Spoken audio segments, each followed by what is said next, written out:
Mwanzo, again, is to appreciate your availability this morning.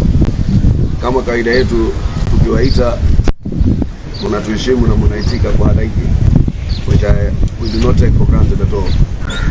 We are very conscious ya heshima yenu kwetu sisi kama UDA, kama baadhi ya uongozi wa UDA. Lakini mwanzo nataka kusema one issue before I go to the substantive issue. Hii naambia tu about, I don't need to teach you your work, lakini there's also professional responsibility. On Saturday, one of the media houses reported that sisi tunaanza rally 3:30, and I know the journalists. Don't test our will. We are also men and women who work very hard. Tunaanza rally 3:30 kwa ajili eti the attendance was low. So from 3:30, from 2 o'clock, where there were a couple of hundreds, we can escalate to a couple of thousands. The most, as much as kuna haki zetu, whoever follows Ruto katika platform zake. DP was an economic forum in Kwale until 2:35 when they signed out. Akavuka feri 3 o'clock. I insisted to him that there is some lunch that has been prepared by the Camel's Joint. That lunch did just not come from heaven. It was prepared. Tukenda. If you think you're coming to this place, which is again the other political adversaries, I request you politely, as a person, as a kama kiongozi ama raia Mombasa, please don't attend our events, because we will not take it kindly that you consistently continue to misrepresent things that are not there. Na wewe aliandika iko hapa. Don't do that, please. In fact, I only started with that caution because I can see you here. Kama wewe uko ODM kwa baba, nenda kwa baba bwana, hatuna shida. Kama wewe uko mahali nyingine nenda. Because I think there is responsibility that is required of you. Hadi sasa unatuweka kazi ya kwanza kuonesha kwamba kweli rally yetu imekuwa attended na watu. Wewe unafikiria wewe ni nani? Wanafanya hiyo. We are not angry, but we are going to be firm, very firm. We can't allow. We are in a tough war. We are fighting a political battle. We will not allow an irresponsible scribe to go and report his own things kiholela because amepatiwa kakitu na mtu. We won't allow it. Number 2 now, today we've come here largely to speak to some of our issues. But it would be wrong to go to those issues kabla hatujazungumza on the attack kwa ofisi ya mbunge Nyali Mohamed Ali. Jana leo asubuhi ama jana usiku watu walivunja ofisi ya Mohamed Ali, na sisi tuamini kwamba kuvunja ofisi hiyo ilikuwa a deliberate attack to intimidate Mohamed Ali na to intimidate India. It was aimed at intimidation. It was aimed at creating fear. It was aimed at muzzling the voices ambazo zina demand accountability in the lead up to the elections. One thing, mimi najua mtu anayejibu kituko ni huyu jamaa anaitwa Abu. Safari hii utishi mtu ndani ya Mombasa. Wewe umeiba, wewe umejichukulia contract, wewe na ndugu yako ndio mmehakikisha kuua uchumi wa Mombasa, umepeleka umesafirisha masanduku, mkaeka mabango yenu, ilikuwa SGR inaondoka, Mohamed Ali akapata facts, watu wakawabomoa, na watu wamewaonesha nini ni wanafiki kujifanya wakati mmoja mpigana siasa za kutaka kukomboa Mombasa, wakati mmoja nyinyi mmojanisha Mombasa. Na mimi nawaambia 43 days we will take you to account for every single mishap, every single act of bad governance, every single act ya ya kudhulumu Mombasa na kupora uchumi.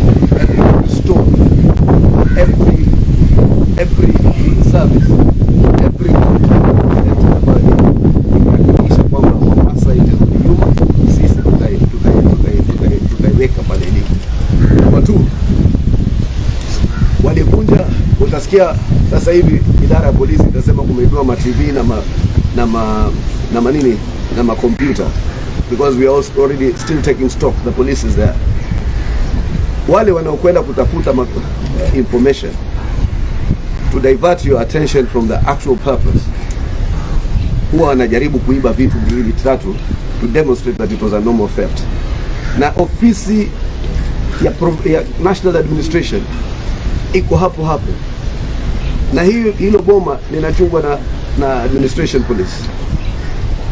So mkituambia huo uhalifu umetokea namna gani, this was systematic, it was planned, it was preconceived, it was supposed to instill fear in Mohamed Ali and the UDA brigade, because wamejua that the coast region and Mombasa in particular is going to break itself away from the cartels ambazo zime dominate the politics of Mombasa and the economic life. Vijana wawili, ndugu wawili, wamewavundia vijana maisha, wamewauzia sijui nini, wamefanyia watu madhambi gani, wamepora uchumi wao, kila kitu wamefanya. And therefore there is purpose right now for us to be firm and to face them head on. La pili, katika kuangazia haya mambo, wafanyikazi wa county hawalipi, yet there is money allocation. It is only happening in Mombasa County. Hamujiulizi sababu ni nini? They prioritize payment ya contracts because they are financing corruption, because they are on their way out. Kwa hivyo wanataka zile kandarasi ambazo wanajua Hassan Sarai, Selina Maitha na serikali ya UDA itazifuta, wanataka hizo kandarasi wazilipe, hizo contracts zilipwe kabla serikali mpya kuingia, na sisi tutazipekua. They have to realize that there are mechanisms to recover stolen wealth. There are mechanisms for asset recovery. It is all provided in law. Kwa hivyo sisi tunataka kuhakikishia wafanyikazi wa county, serikali yetu itakapokuja, mutalipwa tarehe 28 mpaka tarehe 30 ya kila mwezi. We appreciate mko na familia, tuna sisi hatutokuwa waofisadi, na hawa ndugu wawili ambao wameipora hii nchi, wameipora pwani, wameipora county, we will restore your dignity, we will restore the services, and we will restore the economy of Mombasa. La pili, kuna watu ambao hawajalipwa, wamefanyia huduma, they put people into squalor and poverty, kwa wao na ndugu zao, kwa contracts za kijinga, sijui kuweka kabro ya red, sijui kupaka rangi nani, kuleta Chris Brown, kuleta sijui Katerina, kuteza mangoma. Leo Hassan Joho ana majumba kila mahali, amenunua Malindi, wapi, Vipingo. Mwambie tuoneshe ile kazi anafanya, kama si hizi kazi za kupora hapa na pale. Kwa hivyo sisi tuwaambia wale ambao wako na kandarasi zao ambao hawajalipwa, within 100 days by God's will, tutalipa kila mtu arudi katika biashara.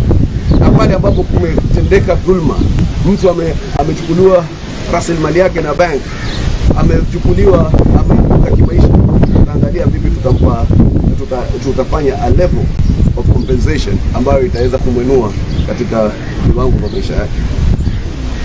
La tatu, tutahakikisha sisi tumeleta sera ya kuajiria watu kazi ambao itapatia watu not only the most competent, itakuwa iko na transparency, uwazi, hakuna mapendeleo. Lakini baada ya hapo pia tutahakikisha kuna professional progression.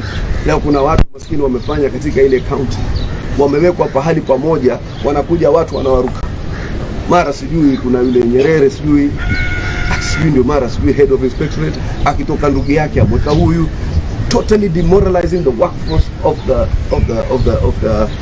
the Mombasa County. Na waambia watu wa Mombasa County, when we come in, wafanyikazi, you will have a professional work environment, utakuwa na meritocracy, na whoever deserves to hold the job will hold it on merit, and the promotions will be based on a performance assessment. Ya nne, ile dhulma ambayo bado inatendewa wafanyi biashara. Wafanyi biashara wa Mombasa, msituogope sisi. Sisi ndio wakombozi wenu. Hao vijana wawili hakuna kitu watatufanya. Mohamed Ali huyu miaka 5 wasema hata watauza paka underwear, watatembea tukutuku kama anasema hivyo, hata watauza underwear Mohamed Ali asipite. Kama ni kweli watatembea tukutuku, maana Mohamed Ali atapita na wao wameuza underwear. Wafanyi biashara munatishwa na watu wawili watatu katika hii Mombasa. Wanatisha biashara wakubwa, wanatisha wafanyi biashara wadogo. Ndio tukasema sisi tunataka kuleta sera ya hasla. Hasla ataheshimika katika huu Mombasa. Hasla atahakikisha kwamba yeye hii serikali ni yake. Hasla atahakikisha kwamba watatendewa haki, na wale maaskari wa county mjue ile dhulma zenu, ile kwenda kuchukua mihongo kwa hawa watu. Unamdidimiza mtu ambaye amedidimizwa tayari. Hilo ni kitu jambo ambalo itabidi uliwache likome. La mwisho, mimi nitafanya kitu jana kina wetangu la wakiita forensic and a broad audit ya matumizi ya pesa zote katika miaka 10 ya Hassan Joho. Amepata takriban kwa ufadhili ile shareable revenue, kwa ule ufadhili kutoka what zinaitwa conditional grants, kutoka ile revenue collection ya domestic, kutoka international and bilateral partners, walikuwa wakipata karibu bilioni 24 kwa mwaka. 24 billion annually. Ukimultiply by 10, that's 240 billion. Kitu tunaona ni pavement, mtulazimisha kupaka majumba blue na ndevu. You will account for each and every penny. 2.4 billion dollars. Hata the richest man in Africa, nafikiria ndio yafikia hapo sasa, kuna Dangote. Wewe usitukue, muzi manage kiholela, muwe na pillage and pilferage katika revenue collection, muwe na mudifanyie mambo kiholela, sijui mara economic hii, mambo makubwa, and there is nothing to show for it. In 24 billion, what is his legacy? Rangi zimpakwa na Waarabu, katika dialysis machines ziletwa na Waarabu tuwajua. Mpaka nasikia kuna watu wasema mpaka mikopo yaliibwa. Magari ya polisi yaliotolewa yampatiwa na donation na business community wa Mombasa. So what is it that this man has done? Even alafu hata Raila ameonyesha nia yake ya kuendelea na uwizi. Wamemweka katika wizara ya ardhi. Nani katika hii Mombasa wamenyakua hivi ploti kwa manispaa kama wao? Niwapatie mfano wa mwisho. Kuna county katukua miaka 4-5 kujenga stadium imekuwa shamba. 1.8 billion has been allocated. It has been mismanaged. 600 million so far, or 700 has been allocated to it. Stadium inkai na vijingi. Mimi nitaimaliza ile stadium in 1 year by God's will. Na baada kuimaliza hiyo stadium, na nikiingia atahakikisha mwanzo atatuambia ni mimi ilifanya ile stadium ikawa shamba kwa miaka 4-5. Watu mahasidi wa kila kitu. Wangwana wanaichukua Mombasa Primary, the school that I'm so proud to have been part of when it was a top school. Watoto wengi kutoka upande wa Mabamba. Nothing they have done that shows you the haphazard mind that they live in.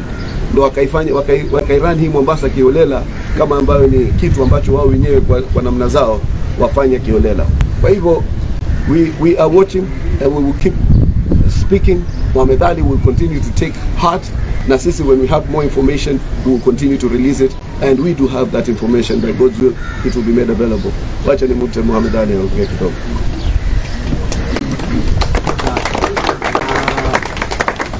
Nataka kutangaza ya kwamba ni kweli ofisi yangu ilivamiwa, na watu waliovamia ofisi hiyo walikuwa na lengo fulani.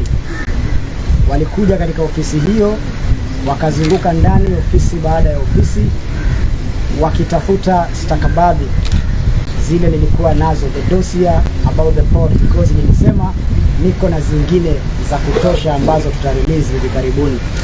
Na hao watu, ili kujifanya ilikuwa ni tukio la wizi, waliweza kubeba TV kadhaa, na polisi wanaendelea kufanya stock taking pamoja na fund manager to establish ni hasara aina gani wameleta. Polisi pia naarifiwa walipiga risasi moja usiku, na tunataka waanzishe uchunguzi mara moja. Ofisi yangu na ofisi ya county deputy county commissioner ziko karibu, zinaangaliana. Kama mtu ambaye ako in charge ya security ya Nyali ofisi zetu zinaingiliwa, basi inamaanisha kuna mpangilio fulani umewekwa ili kuweza kuleta shida katika siasa za hapa Mombasa. Nataka kumwambia Abu Joho, umebisha mlango wangu, nitabisha mlango wako. You've brought the war to my doorstep, I will bring justice to your doorstep. Umesema utauza hata underwear yako, uhakikishe mimi si mbunge wa Nyali. Na kuomba usiuze underwear, uza hata figo. Kwa sababu tutapambana na wewe kwa sababu ya haki ya wananchi wa Mombasa County. Hiyo vitisho baridi mnaniletea mimi hiyo usinibabaishe nao bwana. Enda ubabaishe wale vijana wadogo huko chini. Na ukitaka tucheze mchezo wako, tutacheza.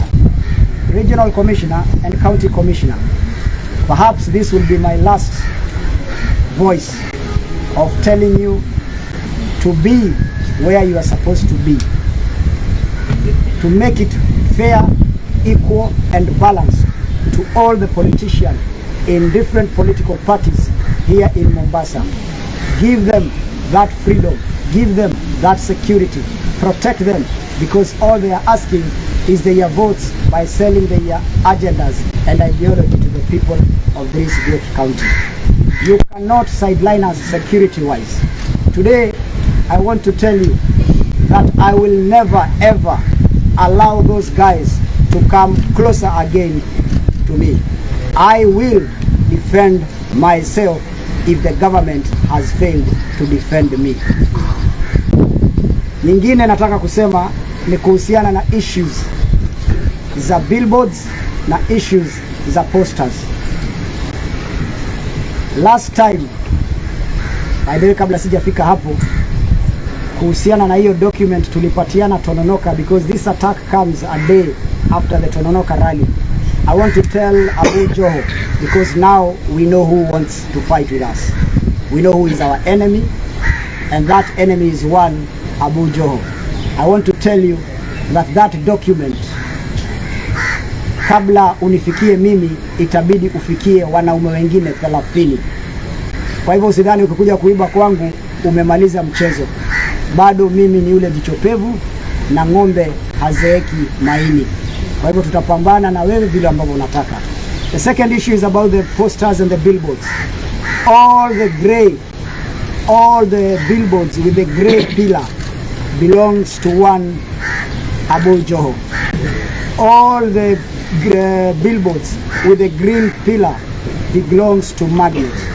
Unfortunately, the greys are more now than the greens. And every time we want to pay for us to have our billboards there, for us to be able to sell our candidates, wamekataa. The other time I went and paid a certain office, I didn't know that the office belonged to the son of Abu, ya kuweka zile kama adopter lives.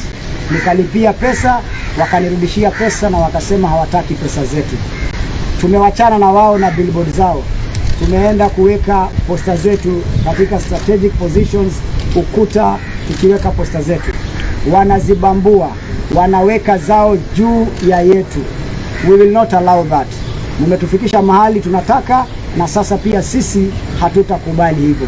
Mtoto yeyote wa mtu ambaye anatumiwa kufanya zoezi hilo, ajue sasa tutakaa macho, na akifanya huo upuzi tutamregesha na upuzi wake nyumbani. Kwa hivyo we also want the IEBC to take charge so that everybody can have an equal playing field. Kila mtu auze sera yake, afanye kampeni yake vile anataka, na si kunyanyaswa na watu kadhaa ambao wanataka. La tatu, kuna mtoto alikufa katika soko la Kongowea. mtoto mdogo alikanyagwa na watu wa kuzimia wakati wakienda kufanya hiyo rally yao katika soko la Tononoka, soko la Kongowea. Everywhere these people goes kufanya mikutano yao, lazima mtu apigwe ama mtu aumizwe, na sasa mtoto amekufa. And they get away with it because the security apparatus, apparently not the police officers and not the APs, the Alpha Papa and Alpha Kilos are the best. May God bless you for being neutral. But the two guys at the top, the RC and the county commissioner, cannot question the violence of these people. People are suffering. Wakimaliza mikutano yao, wamama wa viazi wanaibiwa, wamama wakitembea wananyang'anywa vitu zao. Ni lazima amani idumishwe kabla ya uchaguzi mkuu. Kwa hivyo tunataka kuambia wale wakubwa wawili pale juu ambao kazi yao imekuwa ni kuachilia hawa wakora wakifanya mambo yao na kutusumbua sisi ambao hatufanyi lolote, waanze kutilia maanani swala hilo. Wahakikishe yule mama anauza mboga analindwa, yule kijana anayetembea mtaani analindwa, ili kuwe na haki na usawa na kila mtu. Kumalizia tu nitasema vile ambavyo gavana wangu wamesema kuhusiana na malipo ya wafanyikazi wa kaunti ya Mombasa. Najua wengi wao hawajalipwa mpaka sasa hivi. Pesa zinazidi kuibiwa kila kukicha. Zaidi ya bilioni 200 iko katika mifuko yao. Hakuna kitu chochote ambacho tunaweza sema kaunti hii imefanya. Hata hiyo hospitali gavana anataja ya Coast General, hizo mashini, vitanda zote zililetwa na marafiki zetu wa Arabu kutoka kule Dubai. Waliweza kuleta msaada, na wao badali wapokee msaada, walipokea kwa kusema wao ndio wamenunua, na wakakula hizo pesa wakazitoa katika njia mbaya. Hii yote ambao mumefanya, siku za nyani kufa miti yote uteleza. Miti imeanza kuteleza, na tarehe 9 nyani, si zote, nyani ni 2 hapa, zitaanguka chini na mtaregesha mali ya watu, mtalipa watu wa county. Na sisi tunawaambia, hata kama mumeleta attack kwa ofisi yangu, tafadhali wekeni hata mabomu mkitaka. This revolution will not stop. This, they say revolution will not be televised, but this one will be televised. Thank you. Kabla sijamulika, nataka kumwambia Kenyatta, usione ni Mohamed Ali anazungumzia peke yake. Ni sote ambao tunalichukulia hili jambo kwa uzito sana. Na wacha nimfundishe sheria kidogo katika international law. Polisi na serikali yoyote ina kitu inaitwa DTP, the duty to protect. Ukikosa kulinda raia katika international law, raia wako na haki ya kujilinda. Mimi juzi mliona nilikuja na ile military fatigue. Ifika point mpaka yule kijana wa kuuza sura na picha ati atutisha sisi tutajua hii ni ngome ya yellow. Ngome ya orange.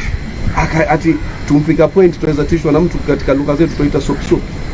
Nikasema no, hawa tukilia sisi vipi hawa? Kumbe kesho kutakuwa orange, utaona. Kumbe hapa apron akatembea Kongowea ya yellow. Mimi nakuja na makomba, tunataka kukuona face to face. But they don't underestimate how kina Abu na nani na wengine. In our lifetimes we have fought for everything. We have fought for our dignity. We have fought against poverty. We have fought for our education. We have fought for our space. We have fought for everything. Sisi hatukupatia what we have in life on a silver platter. And don't you dare us anymore. Mumezoea sana. Sasa acha nimwalike senator anayekuja. Acha nimalize tutauliza maswali. Yangu kwanza ni kukemea vikali uvamizi wa ofisi ya mbunge wetu wa Nyali hapo jana, na wengi tunajua kwamba mbunge wa Nyali amekuwa akizungumzia swala nyeti, swala la bandari, na si mara ya kwanza yeye kuzungumzia swala hilo, na juzi alizungumzia kwa kina pale Tononoka na ushahidi tukautoa pale. Na mimi naamini huu uvamizi umetokana na huu msukumo wa chama cha UDA kusukuma kwamba bandari ya Mombasa lazima irudi kwa watu wa Mombasa.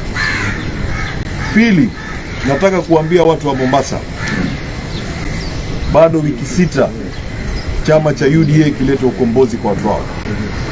Hii mambo ya intimidation, mambo ya kutisha wanabiashara, mambo ya kutisha wafanyikazi ambao wako na haki ya kidemokrasia support mrengo wote ule, wako na haki ya kidemokrasia kuzungumza kuhusu dhuluma ambazo wanazozipitia, zitakoma tarehe 9. Na mimi nataka kuambia wafanyikazi wa baraza la Mombasa, msiogope kutishwa, kwa sababu Waswahili wanakuambia kwa maji aachi kutapatapa, na sisi tunaamini hizi wiki 6 ni wiki za ukombozi. Tumevumilia hiyo miaka yote, imebakia nafasi kidogo tuweze kukomboa mji wa Mombasa. Hii wiki 6 haitatushinda. Kwa hivyo wao wafanye kile watafanya, na sisi tuko tayari hivyo vyote vile kuhakikisha kwamba watu wa Mombasa safari hii wamepata uongozi ambao wanastahili. Hatuwezi kubali tufanyiwe ile kitu inaitwa economic genocide. Sisi ni mji wa bandari kwanza, alafu hayo mambo mengine uchukuzi kadhala unafuatilia. Kwa hivyo kama mnataka kutuangamiza, mtatuangamiza sisi sote, na sisi tuko tayari kusimama na wao. Ya mwisho, juzi kulikuwa na vitisho kwamba jamaa wa kusimia wanataka kutatiza mkutano wa Tonoroka. Wakaja pale asubuhi wakaanza kufurusha vijana kidogo. Mimi nataka kuambia watu wa Mombasa, hii kura ya tarehe 9 itakuwa kura ya amani. Kama nyinyi mna support Kenya Kwanza na UDA, msitishwe, msikubali kutishwa na mtu yoyote.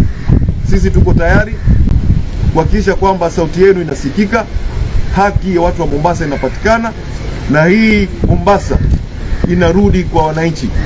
We want to create a people-led, people-driven, a people-centered city. Hatutaki mji ambao unatawaliwa na watu wachache na kudhulumiwa kwa watu wengi. Na sisi ndani ya UDA tuko hapa, tumewapatia ile kitu inaitwa alternative leadership. Tumekuwa tukiangazia haya masuala tukiwa ndani, na hivi sasa tunaomba nguvu za kisiasa ili tuweze kukomboa mji wa Mombasa. Asante sana. Sasa leo mimi ndio wetu ni katika steering committee ya masala ya vijana katika UDA Kenya Kwanza. Kwa hivyo yeye ameondoka kwenda Nairobi leo usiku. Tutabuni rasmi the youth charter ambayo itaangazia masala ya vijana. Lakini hata tukiangazia masala ya vijana, nataka muangalie kwa macho yenu. Katika UDA vijana ndio tayari wako katika uongozi. Wamedani ni kijana, mimi ni kijana, Ruto ni kijana, Shalo ni kijana, Maguya ni kijana, kila mtu ni kijana katika UDA. Ukienda kule wale ndio youth charter yao. Sisi tunasema tu how are we going to create the ladder for success for all of them. Hata hatuwapatii tokenism. Kule ukenda shehe wakikaa using kuntiwa mama wawili wamevaa skafu, sikuwatambua mpaka nilipozoom nikauliza nani hapa. Kwa hivyo we are already a youthful movement. The youth in this country are the ones managing the UDA Kenya Kwanza. Wale wengine ndio wako na shida ya ujana. Yeah, is it possible to take us to the scene? Yeah, man, that can take it to the scene. It's not a problem. Yeah, K24 imekuwa hapo. The police are still there. You can go there, or you can ask for footage from K24. I want you to also put a little billboard, because billboard, the first time nilijaribu kuweka billboard ni Oktoba mwaka uliopita.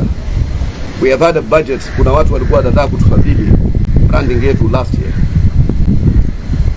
Nikafanya paka artwork, nikaipeleka kwa magnet. Nilipoipeleka kwa magnet, walipojua ni yetu wakanipigia simu. Nilikuwa tuko tayari kulipa ile quotation yao, wakasema politely we can't accept your money. Kapigia Kenyanjui nilipompigia akaniambia, wajua wakati fulani huyu Joho ana umafia. Watu hawajazaliwa mafia. People are created by circumstances. You do us bad, we can respond. Akasema alichukua ma structures yake akaleta chini na yale machuma yake, na wote mnakumbuka, akawaachia vijana wayachukue. So he was fearing the mafia in Hassan Joho. Hawajua they put by means and fear. Sitakuwa kufanya hivi, sitakuwa kufanya vile, Hassan Joho akifanya hivi, sijui mmoja akupenda, mmoja hakupendi. You have a conversation constantly on these two basic gentlemen. Kwa hivyo sisi tukasema Nikamwambia, nikafikiria labda ikiwadia wakati wa siasa watafanya haki. Last time alijaza mabillboard yake kama anavyofanya huyu jamaa mapicha. Wakajaza mabillboard yao kila mahali. Alafu wakaja akatupa dakika ya mwisho. Sisi tumesema hiyo billboard ikae. Maana kila tukiwa sasa watatuambia labda zote zishachukuliwa. Lakini wajue sisi, mimi nimeamua kama governor, kazi ya billboard ndani ya Mombasa County itakuwa kazi ya bottom up, itakuwa ni kazi ya vijana, itakuwa kazi ya kina mama na watu wako katika ngazi ya chini. There is no rocket science. Nitakuweka chuma structure na kila wiki, kila mwezi kuchukua 130,000. Mtoto gani atashinda? Hata ile flexi inawekwa na yule mtangazaji. Kwa hivyo wewe nipigie, kama wewe ni kijana, kama wewe ni mama na nani, wewe nipigie kura, uende ukae chini ya ile billboard.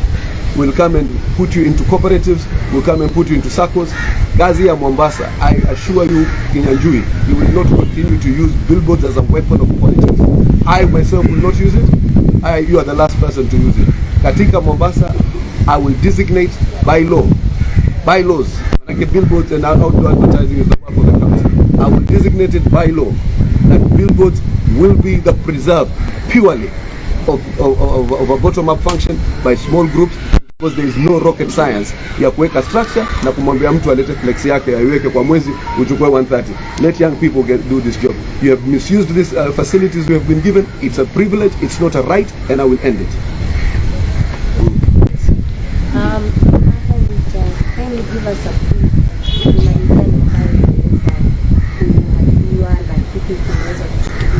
na wale waliovamia? Pia umesema polisi walikuwa pale, pengine ni ushahidi gani ambao wameweza kuuliza ukapeana ili kuona kwamba yale unayosema ni ya kweli? Na wamesema wanafanya upelelezi, pengine wamekwambia wewe wanachukua muda gani kuweza kukuletea wewe majibu ni nani haswa kwa hiyo? Well, nimetoka kwa ofisi saa hii kutoka asubuhi, na ni kweli polisi wa DCI wako pale, wamefanya dusting za fingerprints, wanaendelea kuangalia, they are viewing also the CCTV footage, na kuna sura kadhaa zimeonekana katika hiyo footage. Vitu ambazo tayari zimeonekana zimechukuliwa ni kama TV sets, but because the office, the CDF office in a house, Youth and Women Empowerment Fund, my office, the fund manager's office, there is a staff office huko chini, so they are just going around to make sure that every person has confirmed whether kitu yake imeenda. So hiyo siwezi kukujibu saa hii mpaka wale wamalize ndio tuweze kupata roll call ya vitu ambazo zimeweza kutoweka. Kuhusu maafisa wa polisi, hiyo ofisi huwa inalindwa na administration police officers ambao wawili mchana na wawili usiku. Perhaps the issue of lapse of security, you can ask them because they are in a better position to answer that. But what I know is that they have fired one bullet wakati walipoona hao watu wakienda sasa. So hizo maswali za security, I prefer you ask them, because I'm also worried that is the office of the Deputy County Commissioner, the man or woman who handles the security matters of the constituency. So if it can happen in our place, then there is something wrong. I think that question of security, it's good you direct to the relevant authorities. Pia umesema hamna, you have no hamna respect to the security forces, hamna imani nao kwa sababu hamna imani nao kwa sababu they are supposed to be the front line, and every person that you have repeatedly said kwamba hamjakuwa mkilinda nyinyi kama ofisi ya UDA na bado wao ndio ni kipi ambacho mnaweza fanya ama mmefanya ili kuona kwamba mna achieve a cohesive relationship nao, na kama hawataki what next? Sisi hatuna shida, ifahamike na ibainike wazi na kwamba sisi hatuna shida na polisi wa kawaida, hatuna shida na AP wa kawaida na polisi wa kawaida. Hao ni mahasla kama sisi, na tutawatetea na tutahakikisha wako sawa kuanzia tarehe 9, kwa sababu pia wao wamedhulumiwa sana.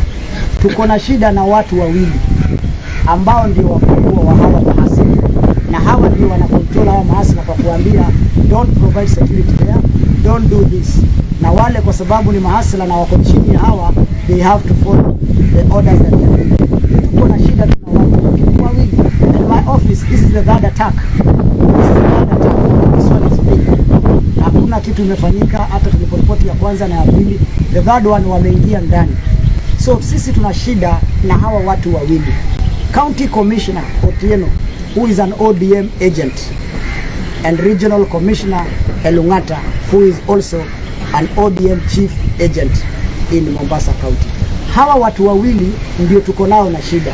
Lakini polisi ya kawaida, AP, hawa ni watu wetu, the alpha papas and kilos. Hawa ni marafiki wetu, ni asla. Hata wao wamechoka na maisha.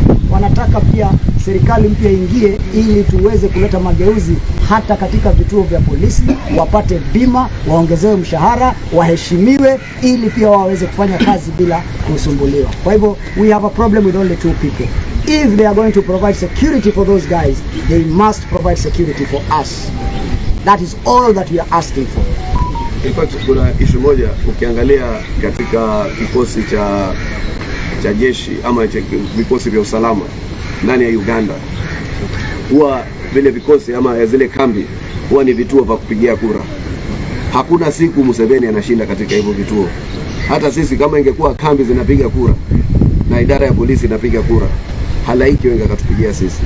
Lakini hii politicization of national security ni jambo ambalo Uhuru pia alikuwa ana azma nalo. Alitaka katika BBI ku create kitu inaitwa National Police Council, yeye na Raila Odinga, kwa ajili waliona polisi ziko huru. Ndio tukasema sisi kama UDA Kenya Kwanza, tukianza tutapatia polisi independence of their resource management na budgeting, na tutawekea an accounting officer so that the police is not politicized na wanasiasa kama kina Matiangi, kina Elungata, kina Otieno. And you can look at these structures. It's just wrong. Mimi though sisi kama UDA Kenya Kwanza, I can tell you this for a fact. Hakuna kisasi sisi tunalipizia hawa watu wa administration. We will hold the political authorities that were governing this because at that point in time directly responsible for any act of mismanagement. Hatuna kisasi na mtu, hakuna mtu tutamwadhibu kwa namna yoyote. Mshuhudia ziara ya naibu rais, mpiga ziara ndio imaliza. Pengine wewe na Mohamed Ali ama na seneta, mweze kutuelezea ziara yake imechukulia vipi na imeleta mwanzo gani kwa Pwani kwa sasa? Ukweli wa mambo, wewe unajua, wewe unaishi Pwani. Wewe aniuliza nikwambie ili unakili kwa media na nitakwambia. Hii Mombasa, hii coast si ngome tena ya lile chungwa. Ile mzee sasa ni kuja kusalamu alaykum wa rahmatullahi wa barakatuh. Salamu alaykum. Alafu sisi ati nguzo za Uislamu tatu, alafu ama tano. Alafu sisi tuseme mzee anajua dini.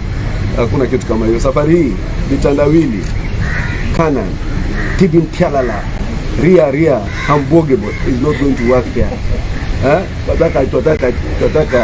Tunataka poti yetu, tunataka mashamba yetu, tunataka chakula kije chini, tunataka kubinafsisha privatization of the state kimalizwe, state capture ishe, tunataka kuleta maji, tunataka kuleta huduma za afya, tunataka kulipa wafanyikazi. Hizo ndio vitu tunasema. So mimi nilipoona katika hii ziara ya makamu wa rais ilifana sana, manake Pwani imekuwa ngome hii michache tunafanya. Hata hapa na kuhakikishia UDA watakapo watasema itapata wito, itapata mbunge, itapata MCS. Ile ngome na hii ushabiki huu ambao hauna any content is going to come to an abrupt end in the next 2 to 3 days. Inshallah. Thank you. Asante sana. Ndio msingi wa ule taarifa yetu ya wanahabari leo asubuhi. Mwanzo ni kile kitendo cha ushambulizi kwa ofisi ya mbunge wa Nyali yangu Mohamed Ali, ambacho sisi tunakiangalia ni kitendo ambacho kilitendekwa na misingi ya siasa, politically motivated. Kwa sababu ni nini Mohamed Ali katika hizi siku 2-3 kuweko siku ya Tononoka aliangazia na kutupa ushahidi ya yale ambayo yamejiri na familia ya kina Joho na ndugu yake Abu Joho katika kuporomoza na kuzidi kudidimiza huduma za bandari na kuua uchumi wa Mombasa.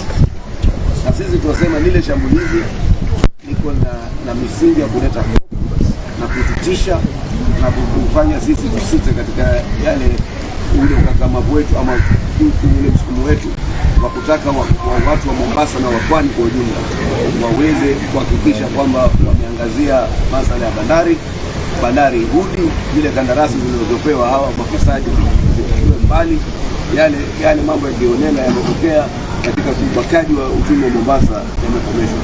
Na mimi nimesikia tumemwangazia moja kwa moja wale wakuu wa masuala ya usalama ndani ya Mombasa, ikiwemo County Commissioner Ngata na yule Regional Commissioner Bwana Otieno. Kwa hivyo sisi tunasema kwamba wao wako na jukumu kulinda usalama wa kila mtu. Wao hawawezi kuwa ni watu ambao wanajihusisha kwa namna yote kwa mapendeleo kwa upande mmoja au mwingine wa kisiasa. Sisi tunasema kwamba sisi kama muungano wa Kenya Kwanza na chama cha UDA kwamba sisi tumesimama kidete, tutaendelea kuangazia ufisadi wa Joho na familia yake. Tutaendelea kuangazia yale matendo ambayo yalileta chini ya kupora uchumi wa Mombasa yetu. Tutaendelea kuangazia ile khiana zinazofanyika ili kusafirisha huduma za poti na kupatia watu wachache manufaa hayo na kuua halaiki na mabiashara yao. Kwa hivyo sasa nitaruka ndugu yangu Mohamed Ali aweze kuangazia hilo tukio la leo. Jambo yote. I just want to confirm that ni kweli kulikuwa na uvamizi katika ofisi yangu jana usiku wa kuamkia leo, na hao watu waliovamia ofisi wanaonekana walikuwa na nia tofauti na vile ambavyo tulifikiria hapo awali. Haya yanajiri siku moja tu baada ya mkutano wa Tononoka, mahala ambapo tuliweza kutangaza waziwazi na kutoa ushahidi kwa vile ambavyo bandari ya Mombasa Pwani iliweza kuchukuliwa na wale jamaa.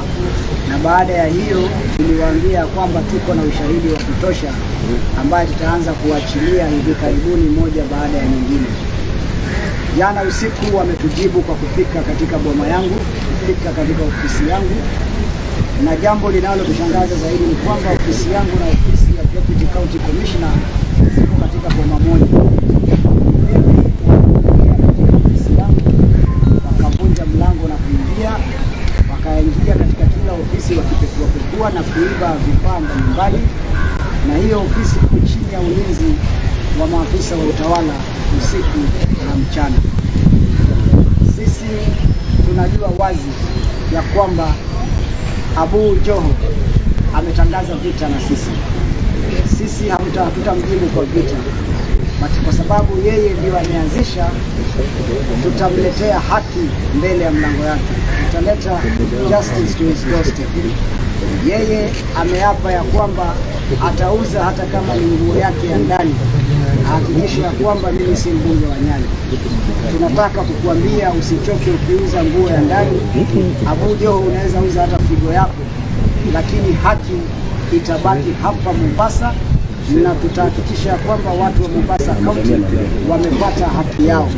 Na kama umefika katika ofisi yangu kuvunja na kutafuta documents, nataka kuwaambia hizo documents ziko chini ya mikono ya watu wengine 30 kando na mimi.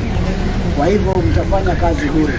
Pia tunataka kumwambia the regional commissioner Ngata na county commissioner Otieno. Wakati ule ulipita nilisema county commissioner ni agent wa ODM, regional commissioner ni chief agent wa ODM. Leo uvamizi umefika mpaka kwa ofisi ya serikali. Hatutanyamaza. Sheria inaturuhusu kama nyinyi mheshimiwa kulinda katika siasa zetu, katika mikutano yetu, sheria pia inaturuhusu sisi kujilinda. Kwa hivyo we want to tell you, since you have failed to protect us, we are going to defend ourselves by whatever means. Kwa sababu hii county ni watu wawili una run sasa vile mnataka, kwa sababu mko katika payroll ya Abu Joho ambaye amekuwa akijificha kwa muda mrefu sana nyuma yenu. Safari hii amebisha kwetu na sisi tutabisha kwake kwa evidence mingi, dozia nyingi ambazo zinahusisha yeye na familia yake na utapeli walioweza kufanya katika kaunti hii ya Mombasa. Pia tunataka kusema hivi, masuala ya bandari tutaendelea kupigania mpaka dakika za mwisho, na pia tunataka kumwambia watu ya IDC na huyo RC pia wahakikishe kuna usawa katika sehemu zote za kisiasa. Uwe chama kidogo, kikubwa, mid, lazima tupewe haki na usawa ya usalama na kila kitu. Hawa watu wamefika kiwango cha kutuzuia billboard zote za Mombasa. Hawa watu sasa wamefika kwa kiwango, tukiweka posta zetu wanazibambua ama wanaweka zao juu. Sasa imefika mahali ambapo sisi tunasema enough is enough. Kama chief agent wa ODM Regional Commissioner Elungata na agent wa ODM County Commissioner Otieno wameshindwa kuleta usalama, sisi watu wa Mombasa hatutakubali uvamizi. Na mimi nataka kumwambia Abu Joho, umeanzisha hii ngoma, mwanzo wa ngoma ni lele, usilie kwa sababu umeanzisha. Uko na pesa, uko na kila kitu, you are a very rich person, we know that, but we are poor and rich at heart. We shall fight you with our richness in our heart until the last man standing. You have the police protection, wewe endelea kukaa na hiyo protection, but the people of this county watahakikisha tumeleta revolution ya kisawasawa ili tuweze kukomboa hii Mombasa County. Mumeiba zaidi ya bilioni 200.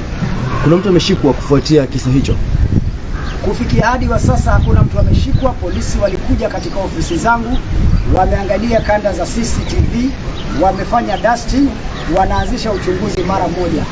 Ile kitu tunajua tu ni risasi moja ilipigwa jana usiku wakati wa matukio hayo, lakini tunashangaa ni kwa nini mambo kama hayo yafanyike directly opposite the office of the Deputy County Commissioner. Ofisi yangu na yake inaangaliana hivi.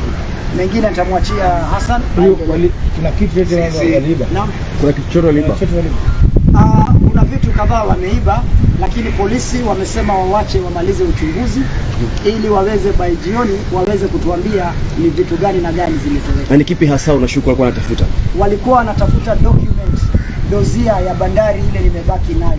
Nataka kuambia hiyo dozia mimi si mwenda wazimu niweke kwa ofisi. Hiyo dozia niko nayo na tutamwaga mtama pole pole. Na sisi zaidi ni kuangazia hili jambo ambalo limehatarisha maisha ya Mohamed Ali, limehatarisha usalama wa Mohamed Ali. Mohamed Ali kwa muda mrefu sana amekuwa akiangazia vile idara za polisi, idara za National Administration zimekuwa zikihujumu masala ya usalama na vile alipokuwa amekuwa na mapendeleo katika masala ya kisiasa. Kwa hivyo sisi tunawaomba kwamba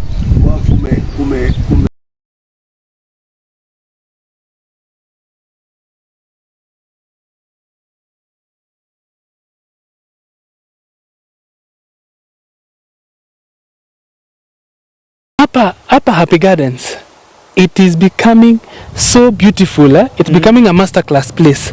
So tunasema if you're really interested in getting property that is foster, come to Happy Gardens. Yes. Tumeweka kila kitu. Kwanza hata nikwambie tumeweka miti ya stima. Tumeweka transformer. Yes. Sasa inamaanisha stima iko. Number 2, tumefence kila mahali round with mesh link na concrete poles. That means the place is secure. Yes. Now after hiyo fence yote tumeweka gate kwanza 2, A na B. Yes. So meaning the place is secure. Yes. Number 3, we've done compacted maram roads. Hizi barabara ni zile zenye inyeshe isinyeshe ukuje na gari ina gani hawezi kwama.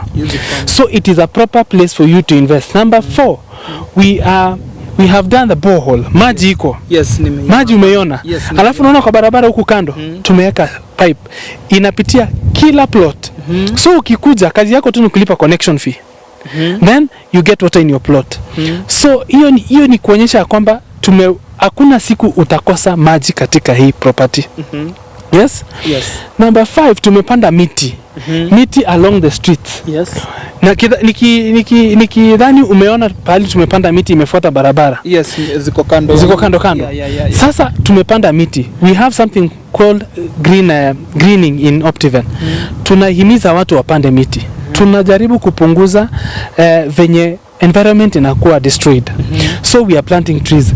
The fourth thing that we are going to do in this project, hiyo ndio kitu imebaki kwa hii project. Kitu moja tu. Solar street lighting. Yes. Na hiyo tunakuja kuweka. Tukisema tunaweka. Hata ukiingia huko ndani unapata tumechimba. Yes. Solar inakuja hapa. So ukiwa hapa usiku utadhani uko pale kuna jua pale. It is going to be well lit. Hasa unaweza tembea usiku na amani. Yes.